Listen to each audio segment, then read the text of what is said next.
Welcome to another episode from Marvis Sailing. Captain T-Mac here on our sailboat sanctuary, where we continue to discover and explore the Chesapeake Bay and beyond.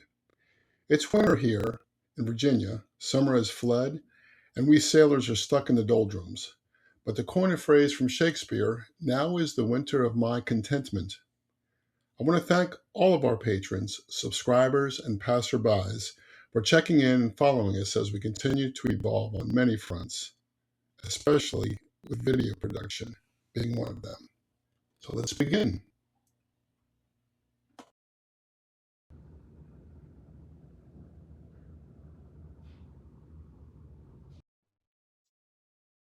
Captain T-Mac here. Thank you so much for subscribing to my channel at Marvis Sailing Club or Marvis Sailing Studios, whatever you see there. It's been a real joy being on this 1990 34.5-foot Pearson over the last 2 years as I've begun to learn about this particular sailboat and sail it throughout the Chesapeake Bay, as well as go through all of the other items that are included when you have a sailboat, such as continued education, safety checks, work with the Coast Guard, registrations, titles, taxes, maintenance and equipment, of course. Luckily, I've been very fortunate and the boat is in good nick. I'm knocking on wood here. Winter is usually a time when everything slows down, but this is a great time for sailors to prepare for the new season. So as one season ends, the boat is either put on the hard or it's kept in the slip, depending where you are. It's a good time to start to reevaluate and evaluate systems, plans, get your checklists in order. So I'm very excited about this particular winter. In fact, this is the winter of my contentment, to steal a little bit of a phrase from Shakespeare. It's not really a time of despair, but it's a good time for planning from season to season. There are maintenance items you have to consider, safety checks, education, introducing oneself to corporate partners. I'm building a logo for my own sailboat, so that will be interesting. And of course, general upkeeping. While I'm speaking, I'll be showing you some videos because I've already been done with the winterizing of the boat, and I'll talk about that a little bit later. And I've also cleaned the bottom through Morton Diving, who I showed you in an earlier video, did a remarkable job. As a scuba diver, went under my boat and cleaned the boat spick and span. When it comes spring, I am going to take the boat out at that particular time because I do want it bottom painted. It's been 2 years. It's usually a good rule of thumb, year to 2 years, depending on your activity, what to do there. So I'm excited about a whole new bottom paint, as well as waxing and polishing on the upper side of that. I will still need to do the toe rail. The teak is a bit, the varnish has come off. The previous owner used a different varnish instead of a teak oil. So that's a bit of a problem. It's blackened in some areas, which is very, very troublesome. But I'm going to probably get to that maybe at another time because that's a pretty huge job. I'm more worried about the bottom at this particular point. So the winter time can be mundane, but I'm very excited to create these inventory lists, see what I have, what I don't have, what I need, review my Mayday protocols. The biggest item is the checklist for getting ready to sail, and also when you come back into the dock post-sailing. So the pre and post checklist is really important. Kind of been updating that. And then the number one thing is to bring the checklist. That's the first item on the checklist, is to bring the checklist. You'll see once you have a boat, there's so many things going on. So many things you need to worry about, not only the people that are on your boat and their health conditions and their medical histories, etc., but also the actual boat itself and all of the maintenance and items needed to prepare and for your sail, and also when you get back to make sure that everything is locked up properly and that you don't set yourself up for mildew and that seacocks are properly closed. I will be working with, later in the spring, a graphics company called Rappahannock Graphics. very excited about that. Bailey is the owner there, and he's a terrific young man who has a real creative mind. We kind of think a lot alike, and we've had some wonderful conversations, initial conversations on what I see, for a logo and design. And he has some terrific ideas too. So I'm really looking forward to get into that, and I'll have a future video on that particular process. I also want to develop storylines, do a bit of research. I have some books, that I want to read during this winter season. I have some additional training I want to do. I've done the 101, done the 103. I've done them at Norton Sailing School, which I highly recommend. They have wonderful captains there. That's in Deltaville. It takes a couple weekends. It takes a great deal of study. If you've never taken a sailing course before, I would recommend that you get the books ahead of time, study hard, maybe a month in advance, 2 months in advance. Watch the multitude of videos on YouTube that you can see. We are really blessed with people sharing their knowledge and wanting to be mentors to new sailors and those new to the sailing community. Please take advantage of those. I continue to upgrade my education through many of these. I just watched another one the other day on putting up a Jenniker sail, which would be new to me. I've also had an issue with one of my air conditioning pumps, and there's even a video on how to change that. So it's been very, very incredibly helpful. Another piece of this laundry list of items that I really am excited about is considering how I will evolve as a continued sailor here in the Chesapeake Bay. Having grown up in Annapolis and being very fortunate to have first sailed on a Siren 16 in the Potomac River, of course, all the monuments were basically in view. It was a very narrow channel, speaking of, channels in general. But we learned on a 16-foot siren, red bottom siren, and I remember those voyages well from Rockville, Maryland, and our trip. It didn't take too long to get downtown and hoist a sail and move out for the day. And of course, with your bologna and cheese sandwich and your Coca-Cola, you kind of were good to go. My next boat was Cal 25, which was in the Annapolis Harbor there where the drawbridge was. Had a great many sail adventures, underneath that drawbridge. I think as later in life, I realized that my father, a Navy man who had also worked for the Navy for 30 years, had tremendous experience. And of course, the equipment was much different in the 70s and early 80s. So I've come to really respect his knowledge and what he knew back then. A lot of things have changed, obviously, over 50 years. And that's kind of even hard to believe to say from his, experience. The last boat that he had was a Sabre 34 or 36. I believe it was a 34-foot Sabre, and that was quite a beautiful, magnificent boat. I think it was a 1986 boat. And again, with hindsight, I've come to realize how that particular model was one of the upper end models of its time. It still is, in fact. A lot of people in the Northeast, particularly up in the New England area, really like those Sabre yachts. They're obviously more expensive, but they are really tremendous sailboats. Still some for sale if you can track one down and find one. So the only other piece that I'm really enjoying, looking forward to, is mapping out the journeys, as I said a little bit earlier. One up Urbana, spending some time there. There's Reedville, of course. There's Cape Charles, which is across the bay. And there are some, I love to go to Tangier Island, for the day. And of course, there's Yorktown, Hampton, Norfolk, those particular areas as well. So thank you for following me, and thank you for coming along on this particular journey. And as I said, today is more about lists.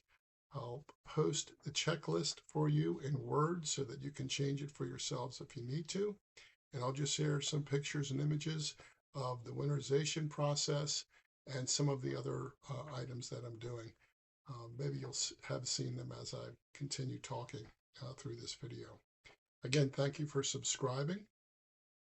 Today's corporate partner, by the way, is Marvis Sailing Studios. Go figure. They must be connected somehow. You can find them on Etsy, and you can find really cool photography, art posters, and other works there as well. I'm glad to have had a life of taking pictures around the globe in my spare time. Not as a career per se, but there's some wonderful pictures there, and maybe you can get some enjoyment out of them too. And maybe you may want to have one or two of them on one of your walls as well. Thank you so much for subscribing to Marvis Sailing and this Stowaway Dreamer on Sanctuary, and all the best. Till next time.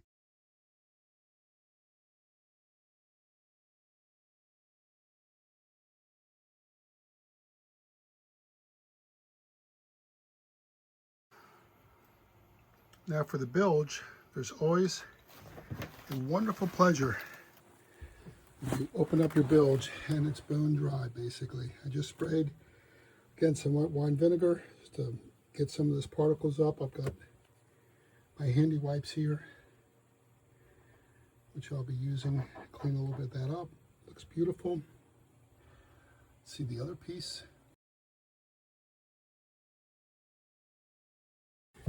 It's always also very good to be ambidextrous in times like this.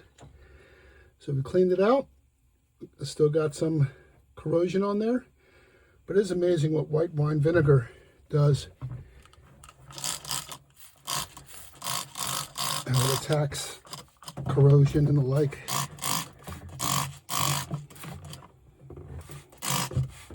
I'll come back and check this a little bit later.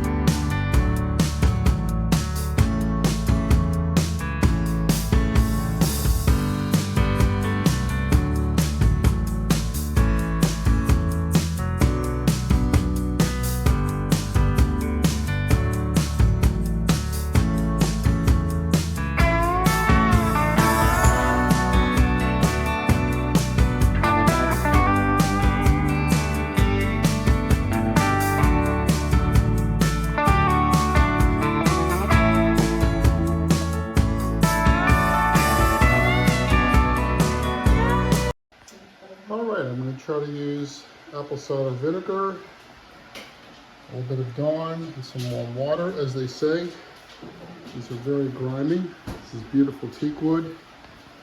Put this down for a second. Let's see that one up close.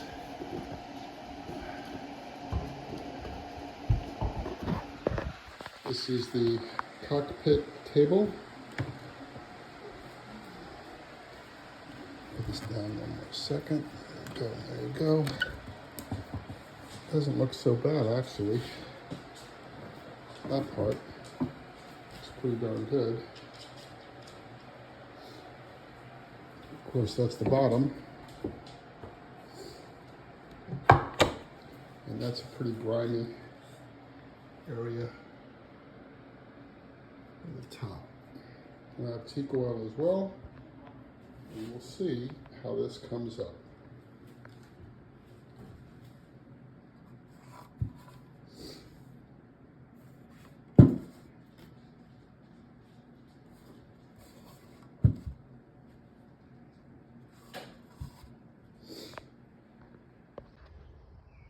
Well, a little bit of teak oil goes a heck of a long way.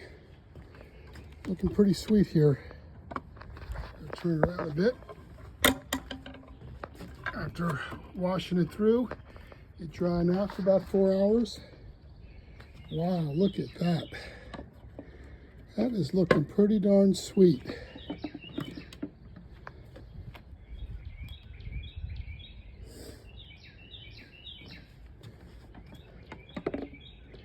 Now, if the pollen would stop dropping on everything, it's been out here literally 2 minutes. Craziness. Bring this back inside real quickly. Plates look pretty good. The other piece of wood that was in the cockpit were the holders. Beautiful that looks.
Okay, the next step, the first step went really well. Not a drop of oil was spilled. Didn't even get any on my hands. That went really well. About 2.75 quarts have been extracted of marine oil, 15W40. So here we are with the oil filter.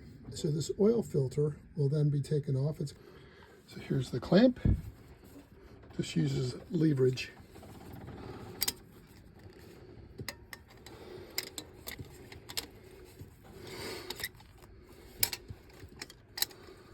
Turn this off and start it again.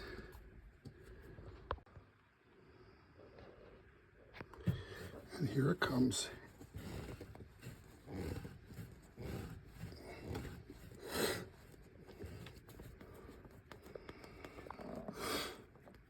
That's a lot of oil. Come on, buddy. That's so much. Sadly, I forgot to bring the paper products.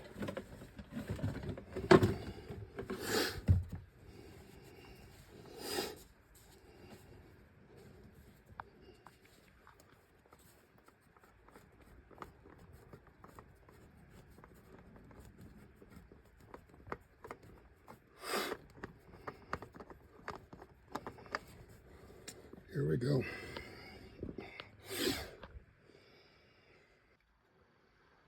So necessity is the mother of invention. We don't have a frickin' napkin anywhere in this place. Simple paper products. There's a piece of paper and oil in the edge. Both sides. Already done the other side. Be sure to place the date on it. Push down and oiled up. The bubble side is on top. Before and after. So this is strange with an oil, with an engine on a boat. You basically you turn the key on and push start.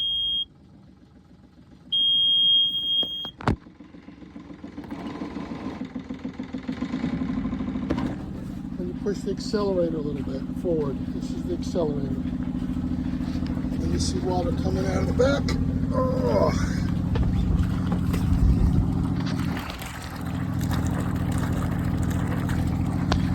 Good to go. Engine really sounds terrific. I hope you can hear it.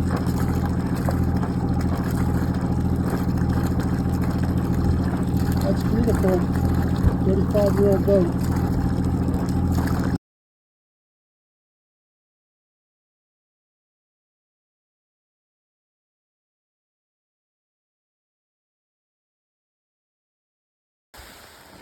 All right, Kevin and I are now going to spread out the sail and flake it or fold it, special pattern, and bring it to shop. It's pretty darn good. Surprisingly. Oh. All right, where you going, buddy?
as I said, is a label maker. You just push the button to turn it on, and you log onto the app, the Nimbot app, N-I-M-B-O-T app, putting the word that you want, and then press print. Sometimes you need to align the tape inside it. So the Nimbot app worked really well. You can see I printed everything out that I believe I needed at this point. Couldn't do the video as well as work the app at the same time on the iPhone. Nevertheless, looks pretty good. I'll share the end product. All right, we're all good to go. Boom bang, topping lift, jib Genoa, and the spinnaker on one side. The other, reef 1, reef 2, main sheet, and also the main for getting the main up.